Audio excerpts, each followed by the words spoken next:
এটা মানতে পারছি না যে কি অমানবিক ভাবে এই ঘটনাটা ঘটিয়েছে। একটি ঘটনা যার জন্য আজকে স্লোগান হচ্ছে তুমি কে আমি কে, আসিয়া আসিয়া।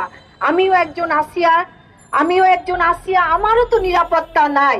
আমরা বিশ্ববিদ্যালয়ে কোনো স্টুডেন্ট, নারী শিক্ষার্থী আসলে নিরাপদ নয়।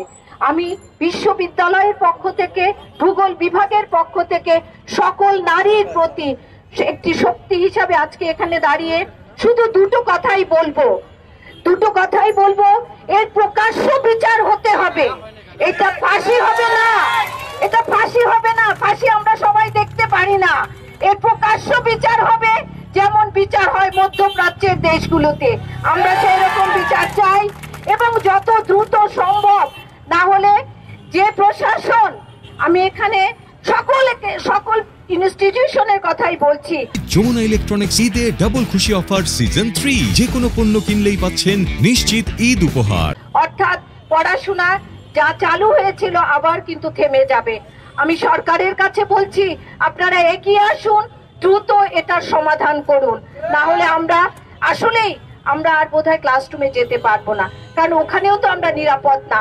আমরা বিশ্ববিদ্যালয় করিডোরে নিরাপদ না, আমরা পথে ঘাটে নিরাপদ না। আমরা আসলে কোথায় নিরাপদ? আমি আপনাদের কাছে জানতে চাই। এই বাংলাদেশিকে আমরা চেয়েছিলাম 24-এর এত গণঅভ্যুত্থানের পরে, এই বাংলাদেশিকে আমরা চেয়েছিলাম যেখানে আমার মা বোনেরা নিরাপত্তাহীনতায় ভুগবে। 2000 রক্তের বিনিময়ে, 2000 তাজা রক্তের বিনিময়ে, শহীদের বিনিময়ে আমরা এই স্বাধীনতা অর্জন করেছিলাম। এই স্বাধীনতার পরে সবার যে একটা আকাঙ্ক্ষা ছিল, আমরা সুখে শান্তিতে বসবাস করবো, নিরাপত্তাহীনতায় ভুগবো না। সেই নিরাপত্তাকে আমরা কি অর্জন করতে পেরেছি? আমরা পারি নাই। তাই আজকে রাজ্যমঞ্চ থেকে আমাদের ভূগোল পরিবেশ বিভাগের পক্ষ থেকে জানিয়ে দিতে চাই, দর্শকদের বিচার অতি সত্বর অনতিবিলম্বে কার্যকর করতে হবে। এদের বিচার প্রকাশ্যে করতে হবে।